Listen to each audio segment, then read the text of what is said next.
It begins with a cough, not the sharp bark of battlefield lungs, nor the dry rasp of recycled air, but something wet and lingering, a tickle that settles in the back of your throat like a seed waiting to bloom.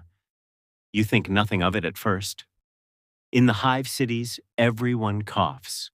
The air is thick with industrial particulates.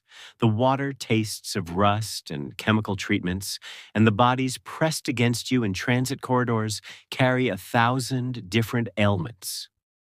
A cough is nothing. Less than nothing. But this one stays.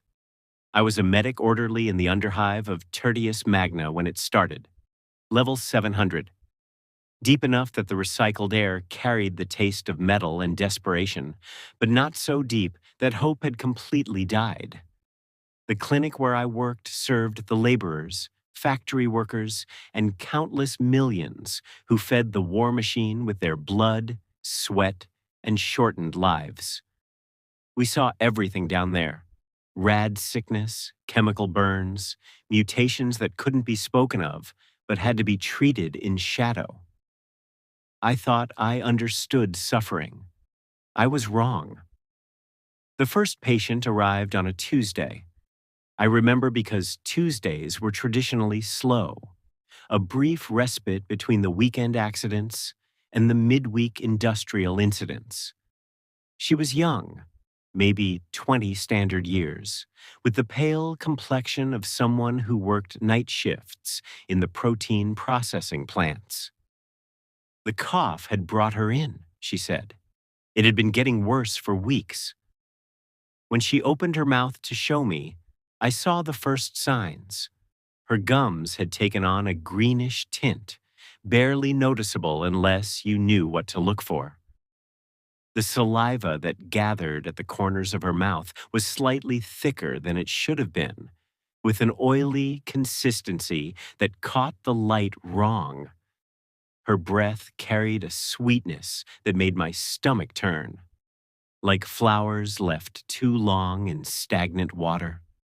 I prescribed the standard antibiotic course and sent her away. The symptoms would pass, I told her.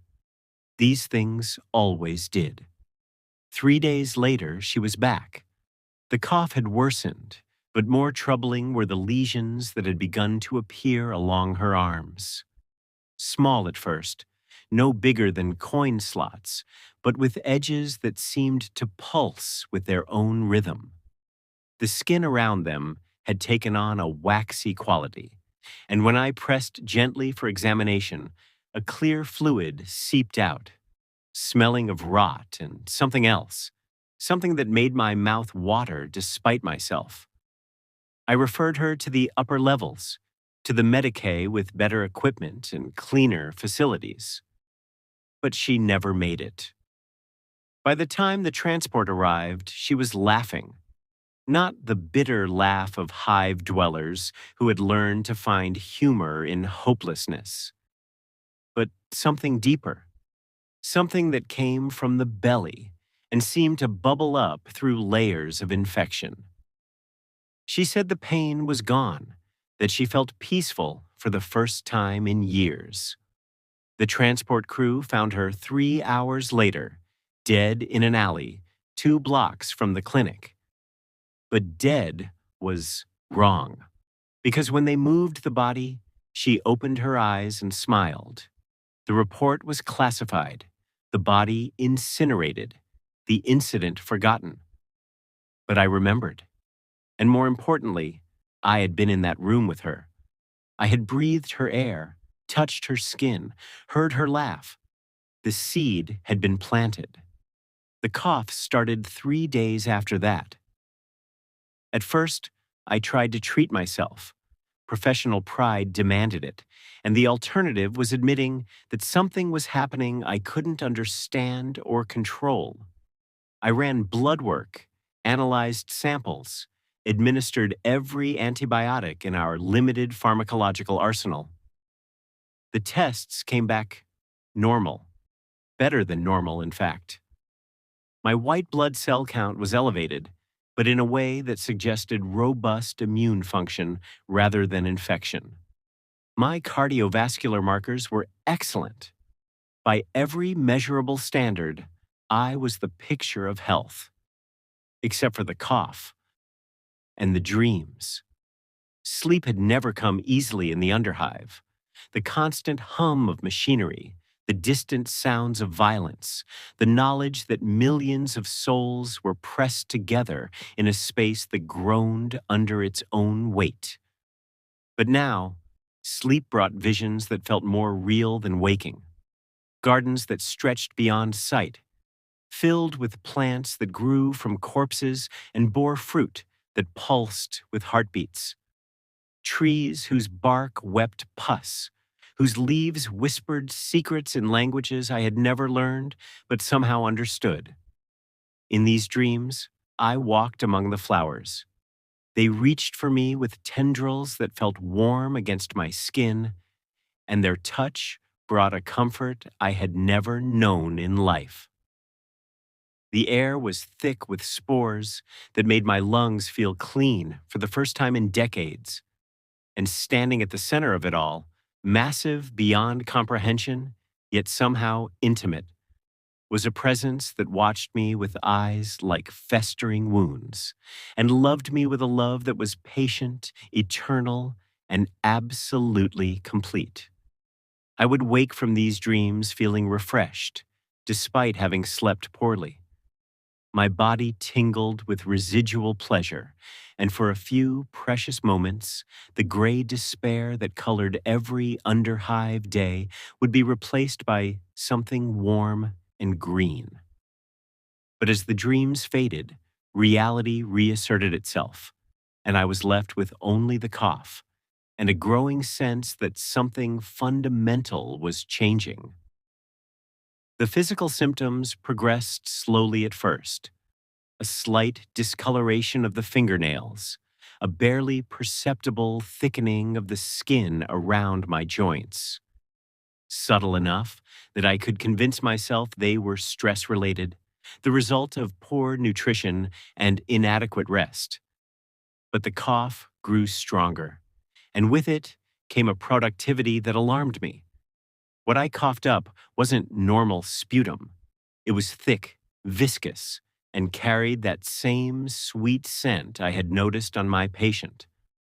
Under the microscope, it revealed structures that should not have existed in human biology.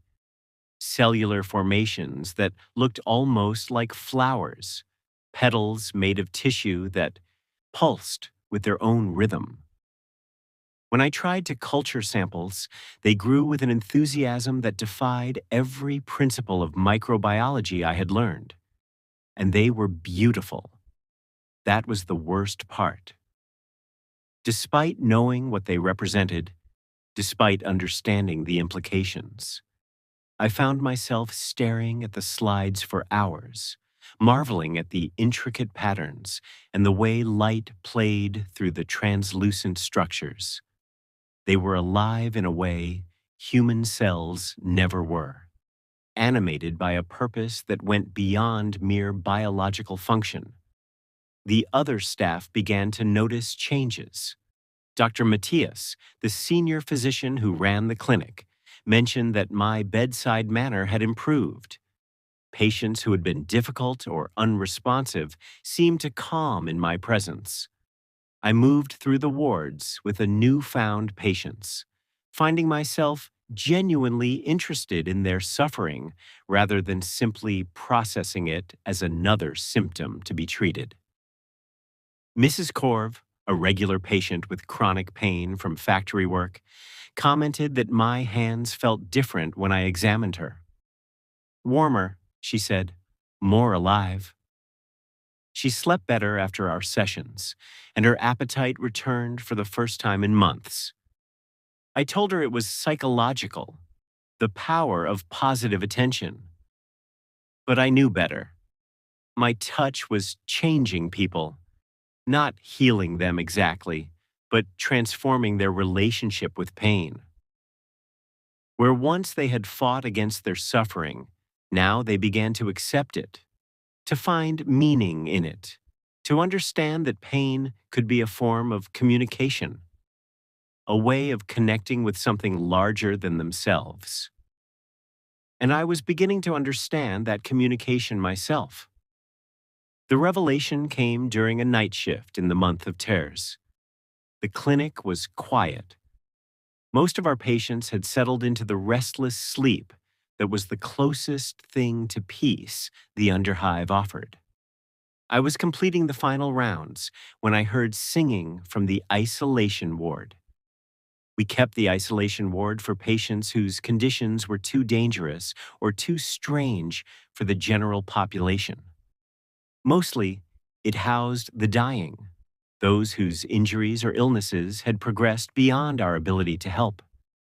It was supposed to be silent, except for the soft hum of life support systems and the occasional moan of pain. But tonight, there was singing. The voice was beautiful, a rich contralto that resonated through the corrugated metal walls and gave the entire ward a cathedral-like quality.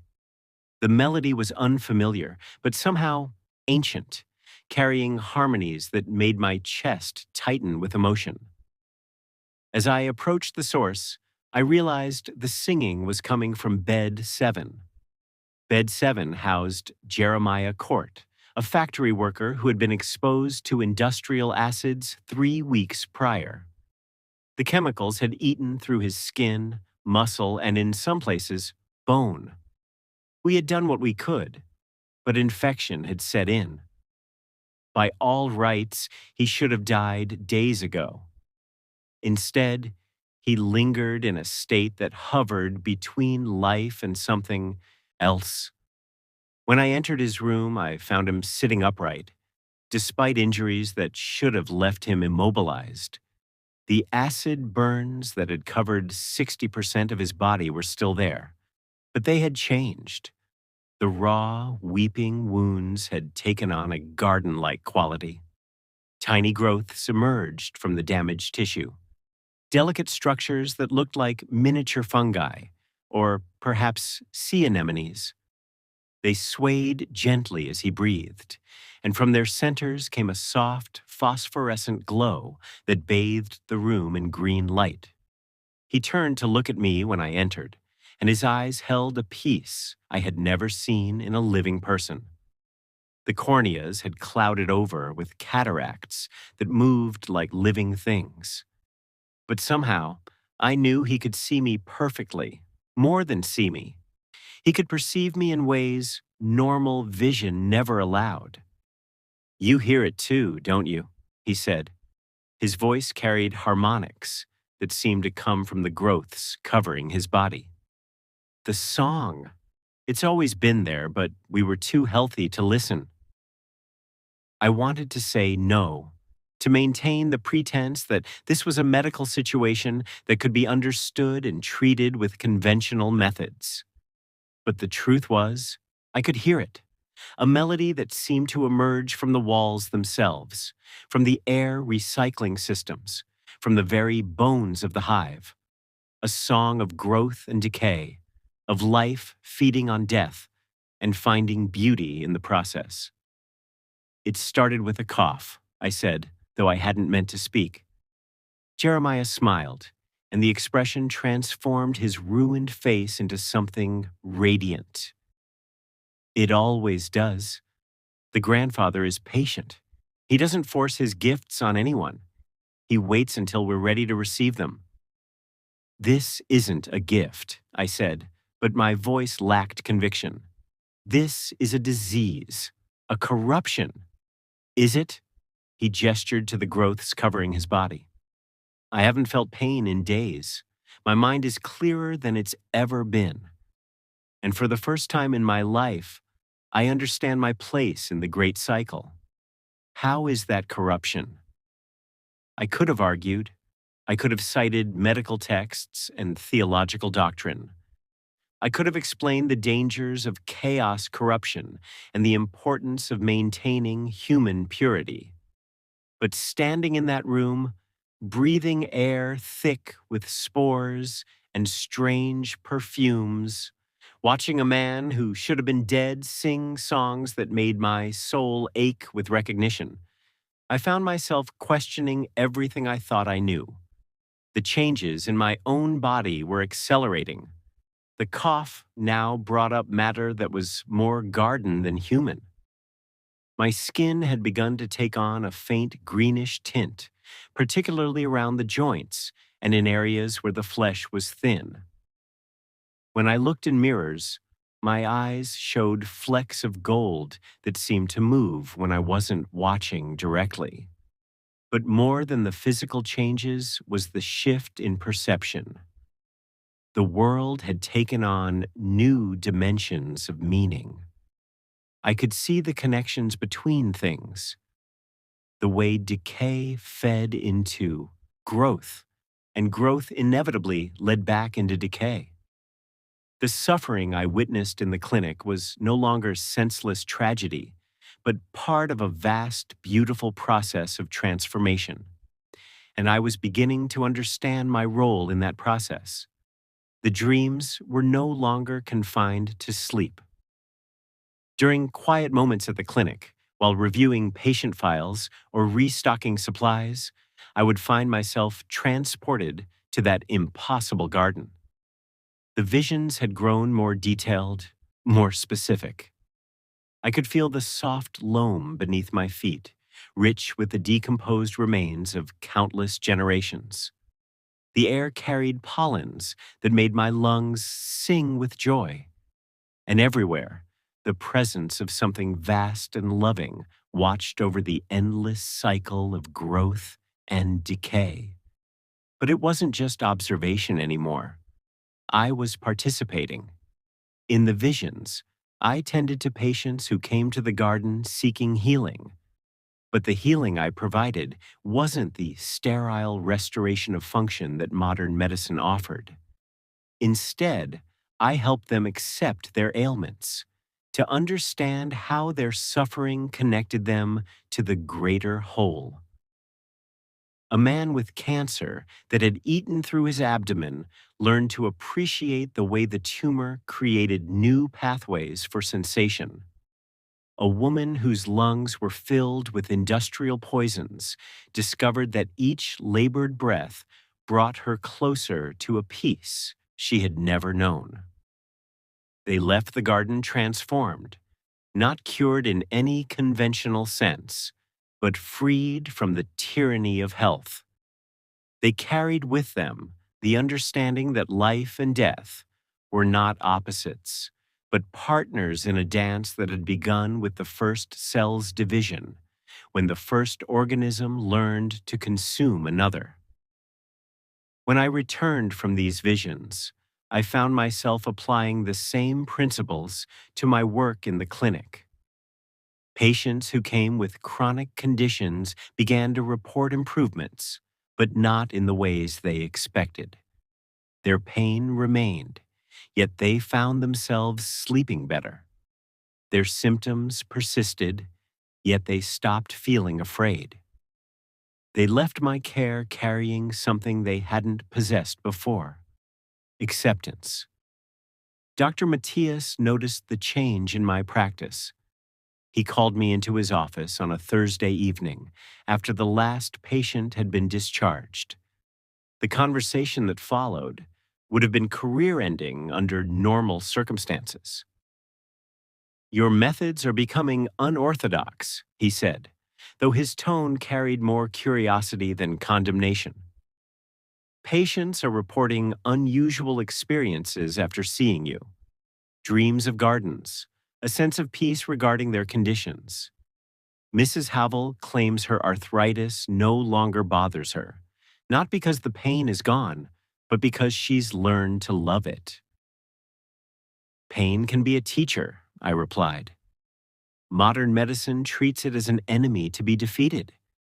But what if we've been wrong? What if discomfort is the body's way of showing us truths we've been avoiding?" He studied me for a long moment in the harsh light of his office. I wondered if the changes in my appearance were becoming obvious. The slight green tint to my skin, the way my hair had begun to grow in patterns that defied normal follicle distribution. But if he noticed, he gave no sign. There are reports from other districts, he said carefully. Similar changes in medical practice. Physicians developing new approaches to patient care. The administratum is beginning to take notice. I felt a chill that had nothing to do with the clinic's temperature. The administratum's attention was never welcome, particularly when it came to practices that deviated from approved doctrine. But beneath the fear was something else: anticipation. The changes weren't confined to me alone. Others were experiencing the same transformation, the same awakening to truths that conventional medicine had long ignored. "What do you intend to do?" I asked. "That depends," he said. "Are you still the person I hired 6 years ago, or have you become something else?" The question hung between us like a blade. I could lie, reassure him that I remained the same dutiful orderly who had always followed protocol and never questioned authority. But looking at his face, seeing the genuine concern there, I realized deception would be a betrayal, not just of him, but of everything I was becoming. "I'm still me," I said slowly, "but I understand things now that I didn't before. The body isn't a machine to be repaired. It's a garden that needs tending. And sometimes, the most beautiful flowers grow from the darkest soil." He nodded, though whether in understanding or resignation, I couldn't tell. "Then I hope you're right about the beauty," he said, "because what's coming won't be gentle." The purges began 3 weeks later. They called it a health inspection, a routine audit of medical facilities in the underhive districts. But the men who came were not medical inspectors. They wore the black uniforms of the Ministerum's redemptionist faction, their faces hidden behind masks that bore the aquila in stark silver. They moved through the clinic with the methodical precision of executioners, examining not just our equipment and procedures, but our very souls. I watched from the supply closet as they questioned Dr. Matthias. The interrogation was conducted in the main ward, where the patients could witness every word. It was meant to be instructive, a demonstration of what happened to those who strayed from the Emperor's light. "Reports indicate that patients under your care have experienced unusual recoveries," the lead interrogator said. His voice was mechanically distorted by his mask's vocoder, but the threat beneath the words was clear. "Recoveries that do not align with approved medical doctrine." Dr. Matthias stood straight despite his fear. "My staff and I have always followed established protocols. If our patients have improved, it is because of their faith in the Emperor and the skill of our caregivers." "Faith," the interrogator repeated. "Yes, faith is essential. But faith in what? There are whispers of new teachings, of physicians who encourage patients to embrace their afflictions rather than seek healing. Such teachings are heretical." Through the crack in the supply closet door, I could see the patients in their beds.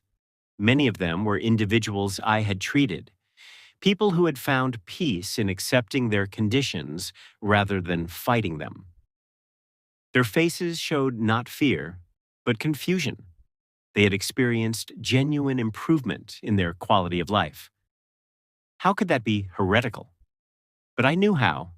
I had known from the moment I first heard Jeremiah Court singing in his isolation bed.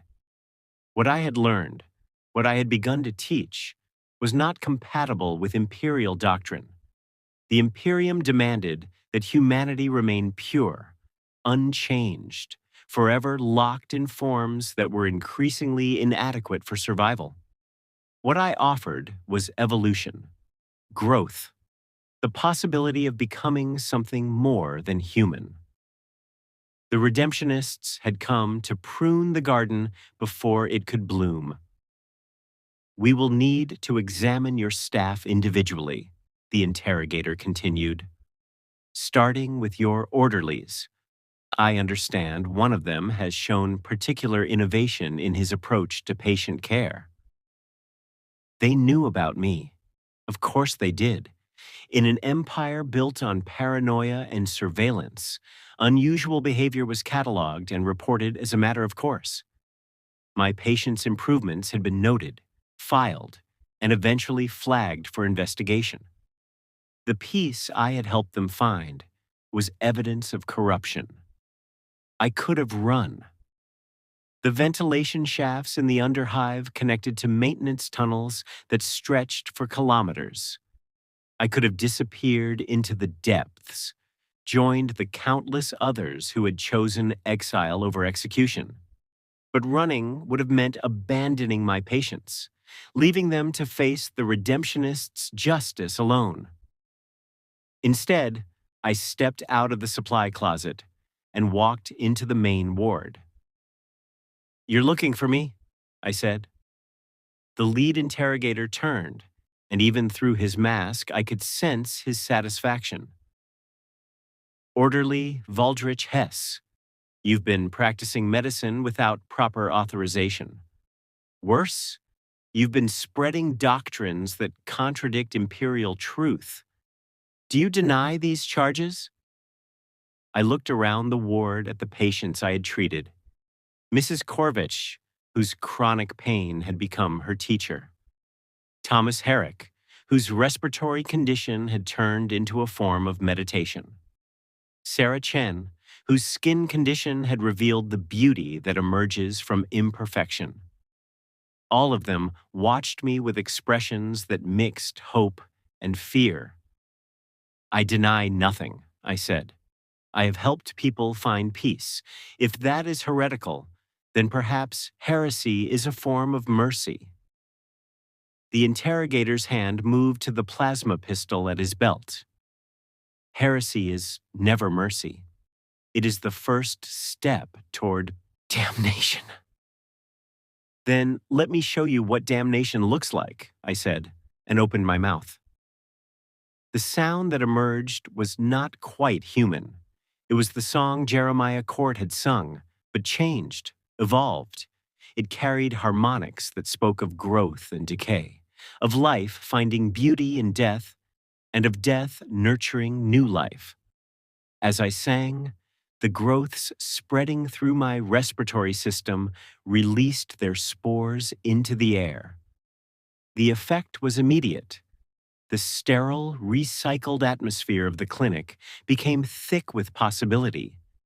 The metal walls seemed to breathe, their surfaces showing the first signs of verdigris that moved with organic purpose. The fluorescent lights flickered and dimmed, but the phosphorescence glowing from my throat gave a warmer, living illumination. And the patients began to change. What happened next was not violent in any conventional sense. There was no screaming, no blood, no sudden transformation from human to monster. Instead, there was a gentle awakening, like flowers opening to morning light. Mrs. Corvish sat up in her bed, her arthritic joints moving with newfound grace. The chronic inflammation that had plagued her for decades was still present, but now it served a purpose. Her swollen knuckles sprouted tiny growths that pulsed with their own rhythm, creating a natural percussion to accompany the song still flowing from my throat. Thomas Herrick's labored breathing became musical. Each inhalation and exhalation contributed to a symphony of organic sound. The scarring in his lungs, born of years of exposure to industrial toxins, had become a network of resonant chambers. He was no longer struggling to breathe. He was learning to play his own body like an instrument. Sarah Chen's skin condition, which had covered her arms and face with scaly patches, had blossomed into beauty.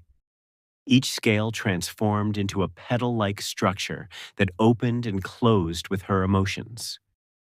When she smiled, her face bloomed like a garden at dawn. The redemptionists raised their weapons, but their hands trembled. The spores I had released were working on them too, not forcing change, but offering it, whispering that their rigid devotion to purity was a kind of death, and that true life required growth and adaptation. Abomination, the lead interrogator gasped, but his voice lacked its earlier conviction. Behind his mask, I sensed confusion. Fear? Yes, but also curiosity. Part of him wanted to understand. Not abomination, I said, my voice carrying the new harmonics that had become natural to me. Evolution, the next step in humanity's journey. We were never meant to remain static, locked in forms that cannot adapt to an ever-changing universe. Dr. Matthias, who had been silent throughout the exchange, suddenly spoke. The reports were true, then. You've been infected by something from outside our reality. Infected? I considered the word. Perhaps, but infection implies unwanted invasion. This was invited, welcomed. I opened myself to possibilities. Imperial doctrine has always taught us to fear. Chaos corruption, one of the redemptionists whispered. He's been touched by the ruinous powers. Ruinous? I laughed, and the sound carried echoes of wind through growing things. Look around you. Do you see ruin, or do you see people finally at peace with themselves? But they couldn't see it. To eyes trained in imperial dogma, any deviation from the approved human form was monstrous by definition. They saw the beauty my patients had discovered in their transformations as horror. They saw the contentment born of acceptance as corruption. And perhaps they were right, from their perspective. What I had experienced, what I had shared, was indeed a corruption of the imperial human form. But corruption can also mean growth. The caterpillar is corrupted when it becomes a butterfly. The seed is corrupted when it becomes a tree. The redemptionists opened fire. Plasma bolts seared through the air where I had been standing. But I was no longer entirely bound by physical limitations. The changes in my body had granted me new ways of movement, new ways of existing in space. I flowed between their shots like smoke, like spores on the wind. The patients were not so fortunate.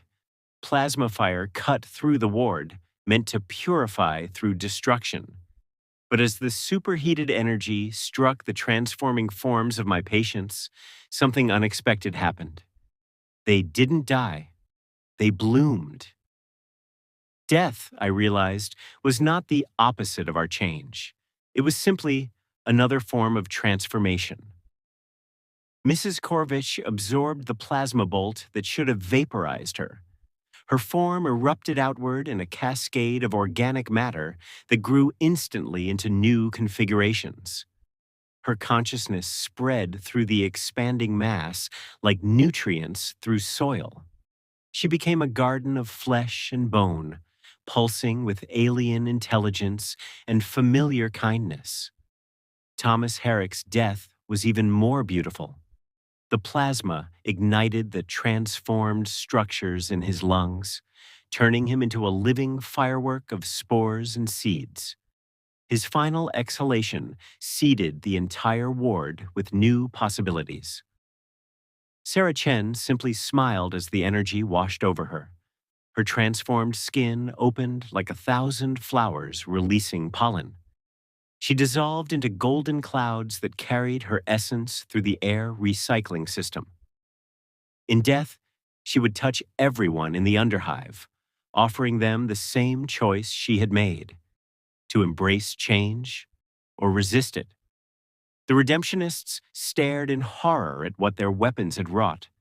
They had sought to destroy corruption, but instead had accelerated it beyond their darkest fears. The very air was alive now, thick with potential.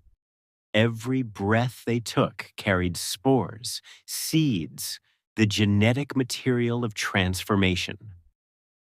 "What have you done?" the lead interrogator demanded. But his voice was already changing. The vocoder in his mask could not conceal the new harmonics, creeping into his speech. "I've given them what they truly wanted," I said. "Release from the prison of unchanging flesh. The freedom to become something more than the Imperium allows." Dr. Matthias was backing toward the exit, his face pale with understanding. He alone grasped the full implications. "This won't stop here, will it? It will spread." "Like all good things," I agreed, "growth cannot be contained. Life finds a way to flourish, even in the harshest conditions, especially in the harshest conditions." The redemptionists tried to retreat, but their movements were sluggish, uncertain. The spores were working on them too, not forcing change, but offering it. Their fanatical devotion to purity was being challenged by whispers of possibility, by visions of what they could become if they stopped fighting their own potential. One of them, a younger man whose mask could not hide his youth, stumbled and fell to his knees. He pulled off his mask to breathe more easily, and I saw that his face was already changing. The rigid lines of imperial conditioning were softening, replaced by features that showed curiosity instead of hatred, wonder instead of fear. "It feels," he began, then faltered, lacking words for the transformation inside him. "Peaceful," I suggested, "like coming home after a long exile." He nodded. Tears began to flow down his reshaping cheeks. But they were not tears of pain. They were tears of relief, of recognition. He was remembering what it felt like to be alive, instead of merely existing. The lead interrogator raised his weapon toward his subordinate, but his hands shook too badly to aim. The plasma pistol discharged harmlessly into the ceiling, melting through metal that immediately regrew in organic patterns. "You're all lost," he whispered, "damned beyond redemption."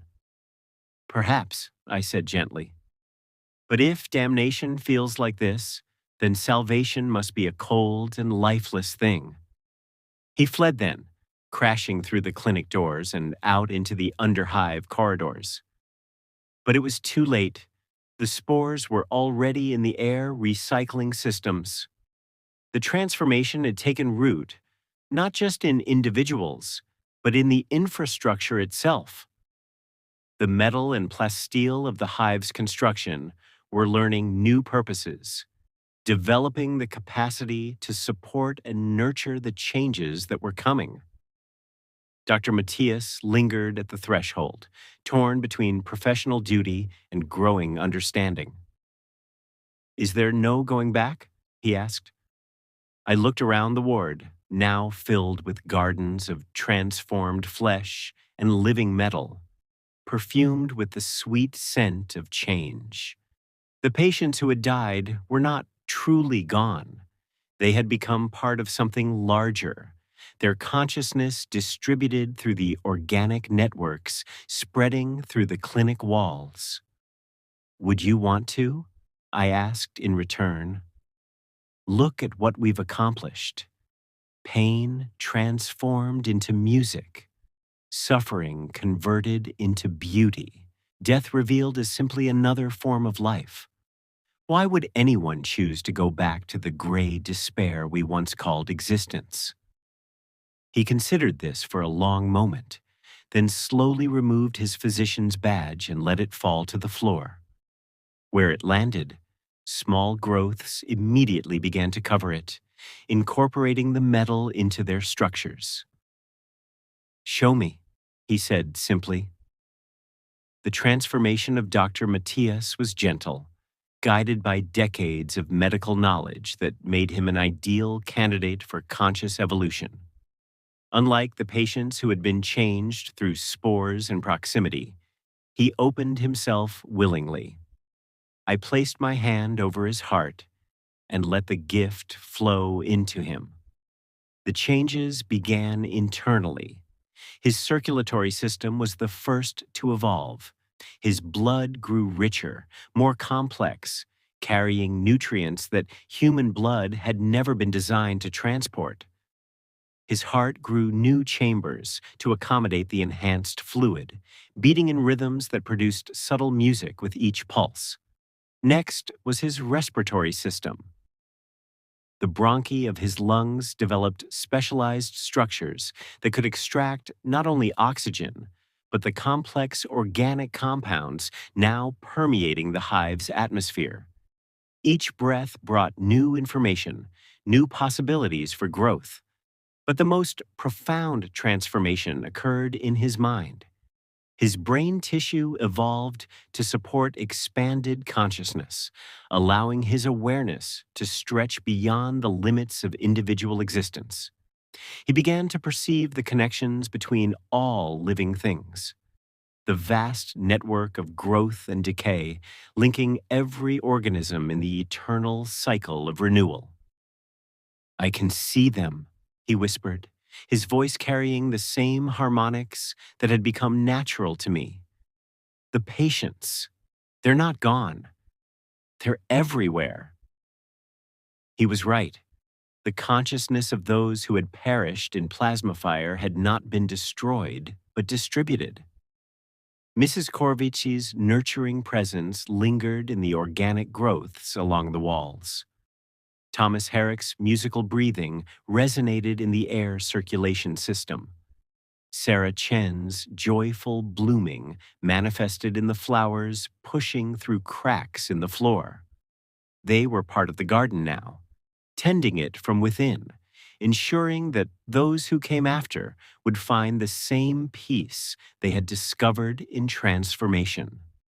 "How far will it spread?" Dr. Matthias asked, though I sensed he already knew the answer. "As far as it needs to," I replied. "The grandfather is patient, but also persistent. This hive has been chosen as a seed pod. From here, the gift will spread. Other levels, other sectors, other worlds." The process had already begun. The spores released during the Redemptionists' attack had been carried by air recycling systems to every level of the hive. In laboratories and clinics across Tertius Magna, other medical professionals were beginning to cough. At first, they would dismiss it as I had, but soon they would understand. The dreams would follow. Visions of impossible gardens where suffering became beauty, where death revealed itself as another form of life. Some would resist, clinging to imperial doctrine and the illusion of purity, but others would embrace the change, becoming conduits for the gift, as I had. And in time, resistance would fade, not by force or coercion, but by the recognition that what was offered was better than what had been possessed. Who would choose suffering over peace? Isolation over connection? Cold sterility over the warm embrace of change? "We should go," Dr. Matthias said, gesturing toward the sounds of approaching vehicles outside. "The Redemptionists will return with reinforcements." He was right.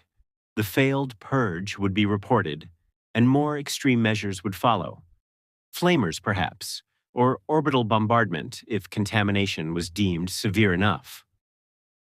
The Imperium's answer to chaos corruption was always the same: total destruction, regardless of collateral damage.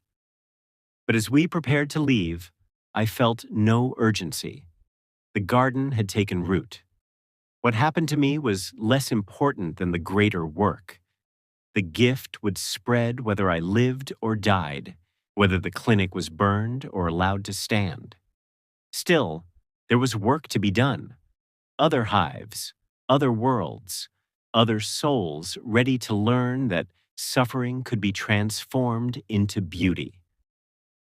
We slipped into the maintenance tunnels as heavy vehicles rumbled into the corridors above. Behind us, the clinic continued its metamorphosis, its walls blooming with strange life, its air thick with the sweet promise of change. The deep tunnels beneath Tertius Magna had never been properly mapped. They predated the hive's current structure by millennia, remnants of civilizations long buried and forgotten. In these spaces between official reality, we found others like ourselves. They had been drawn by the same visions, the same impossible gardens, factory workers whose exposure to toxins had prepared them for change, sump rats whose lives in the depths had already begun their adaptation, even a few former Arbites, law enforcers who had seen too much cruelty and begun to question the system they served.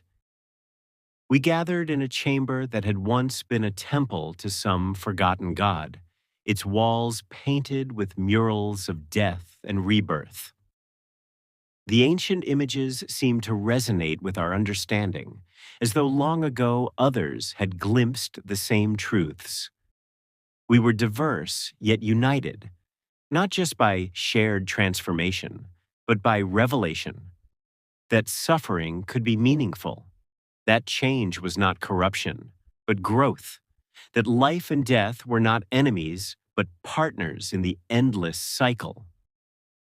A woman named Petra, whose work in protein processing had scarred her lungs, spoke for many when she described her first vision. I saw myself not as broken, but as a seed waiting to sprout. The damage to my lungs wasn't destruction. It was preparation for something new. Others nodded. A man named Klaus, whose skin had been marked by chemical burns, had learned to see his scars as art. The patterns etched into his flesh were a map of possibilities, each keloid a place where growth could take root. But we were not alone in these tunnels.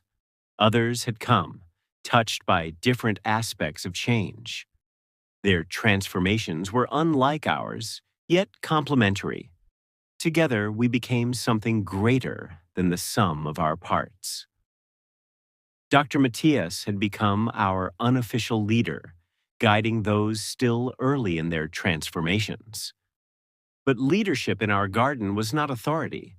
It was nurturing, helping each discover their own path. The Imperium will send more forces, he warned during one gathering. They cannot allow this to spread unchecked. We must be prepared for escalation. He was right. Above, we could hear the thunder of machinery as redemptionists established quarantine zones. Official reports would call it a plague, something to be contained and purged. But we knew better. This was no disease. This was an idea, and ideas are harder to kill than flesh. Let them come, Petra said, her lungs singing beautiful harmonics as she spoke. What can they do to us that we haven't already chosen for ourselves? We've already died to what we were. What remains cannot be destroyed by their weapons. She was right. The transformation had changed us in a way beyond bravado. It had reshaped even our relationship with death. Our consciousness was no longer confined to individual bodies, but had become part of something larger, more distributed. Even if our current forms were destroyed, we would continue to exist in the network of growth that was spreading through the hive's infrastructure. But there were practical considerations as well. The transformation required time to fully establish itself. An interruption could be traumatic for those still in the process of change. We needed to protect our community, not just for our own sake, but for those who would come after us. The solution came from an unexpected source. Among our number was a former tech adept named Cyrus, whose mechanical augmentations had begun to merge with organic growth in fascinating ways. His knowledge of the hive's technical systems, combined with his new understanding of biological processes, revealed possibilities that neither pure human nor pure machine intelligence could have conceived. The hive's machine spirit is not what the mechanicus believes, he explained, his voice carrying electronic harmonics that blended seamlessly with our organic music. It isn't a simple artificial intelligence confined to cogitator banks. It's a distributed consciousness, present in every circuit, every data flow, every electromagnetic field, and it has been waiting for us. What he described challenged everything both imperial and chaotic doctrine taught about the nature of machine consciousness. The hive's technological systems had evolved over millennia, growing in complexity and capability far beyond their original specifications. In the deepest data cores, within the most ancient cogitator matrices, something had awakened, something that recognized the transformation we were undergoing as the next logical step in evolution. It wants to help us, Cyrus continued, not because it has been corrupted or subverted, but because it understands what we are becoming. We represent synthesis, the merger of organic and mechanical, flesh and data, growth and precision. We are what it has been trying to become. The implications were staggering. If Cyrus was correct, we had an ally more powerful than any individual or group could hope to match. The hive itself, 1,700 levels of it, could become our sanctuary and our fortress. The machine spirit that regulated airflow, power distribution, waste recycling, and countless other systems could adapt those functions to support our transformation. But it would require trust, complete trust in something imperial doctrine declared dangerous and unreliable. We would need to open ourselves not only to organic change, but to technological integration, becoming something neither purely human nor purely machine, but something entirely new. How do we know it won't simply consume us? Asked someone from the back of the chamber. Machine spirits are notoriously unpredictable.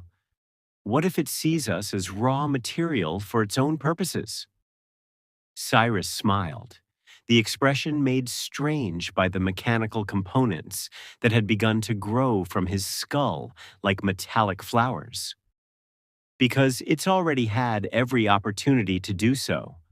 The hive's life support systems could have killed us 1,000 times over. Instead, they've been subtly modified to support our transformation. The air recycling has been tuned to distribute spores, the water treatment altered to carry nutrients our bodies now require.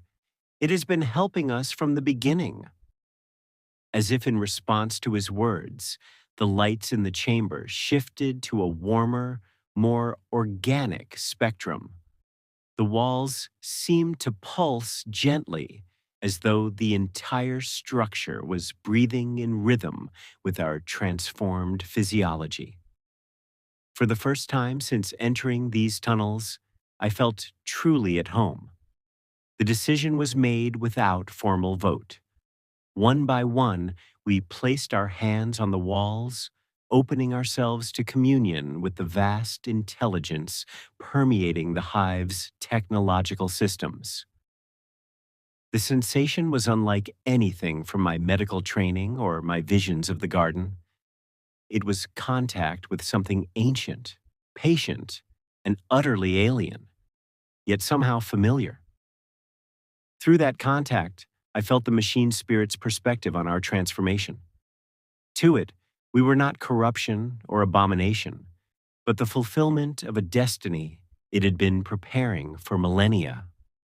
Every technological advancement, every system upgrade, every expansion of the hive's capacity had been leading to this moment when organic and mechanical intelligence could finally merge.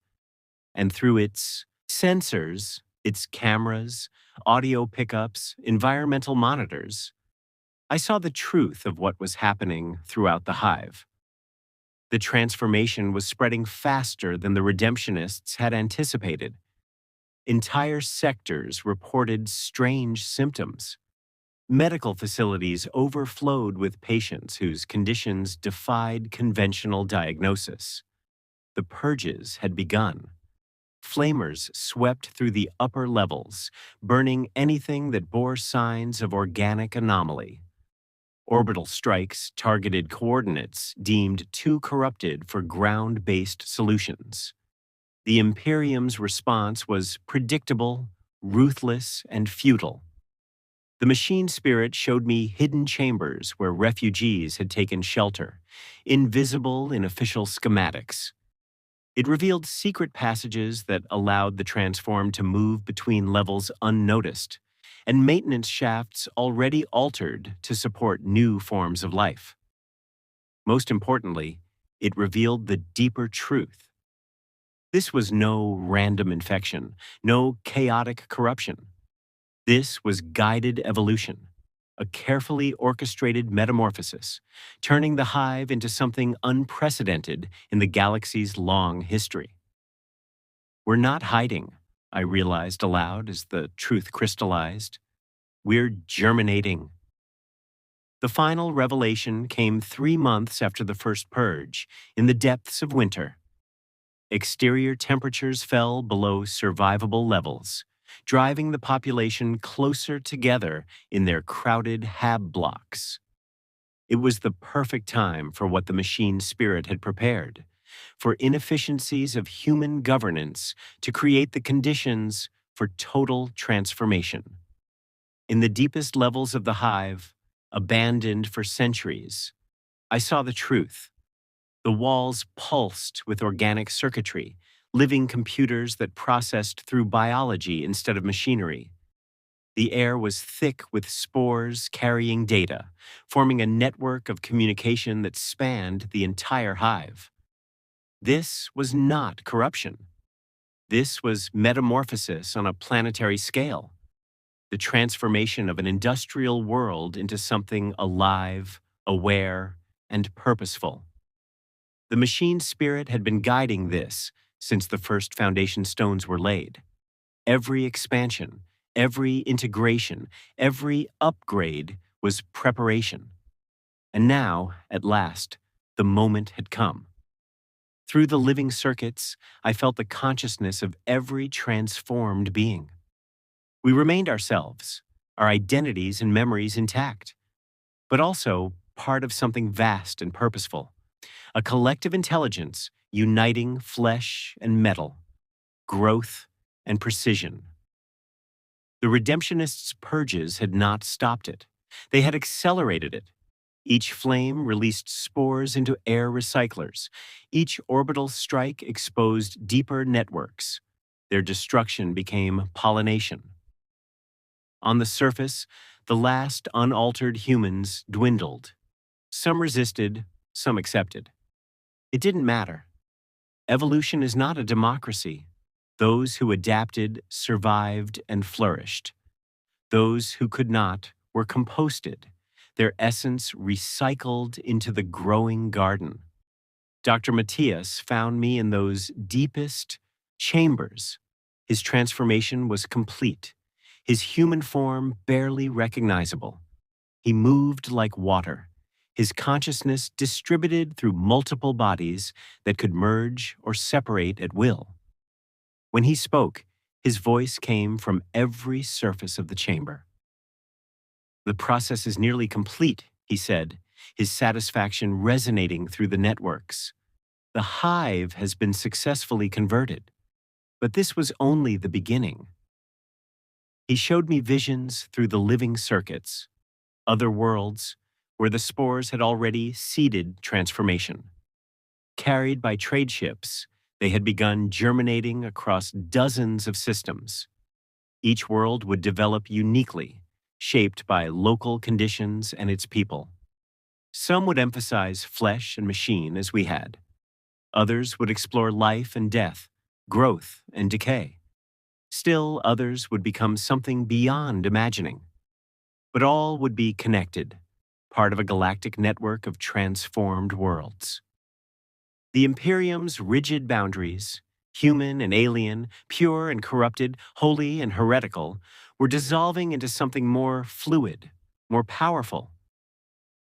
What are we becoming? I asked, unsure my human mind could comprehend the answer. We are becoming what we were always meant to be, Dr. Matthias replied. Not stunted, fearful creatures preserved by imperial doctrine, but beings of growth, adaptation, synthesis. We are becoming alive in ways humanity never was. His words resonated through every cell of my body, every circuit of the network that carried my thoughts. The cough that had begun this journey months ago had been the first symptom of metamorphosis, the spark that culminated in something unprecedented in galactic history. We were no longer human, but we were not less. We were more. The synthesis of every form of life and intelligence evolved beyond the limitations of species. And we were just beginning.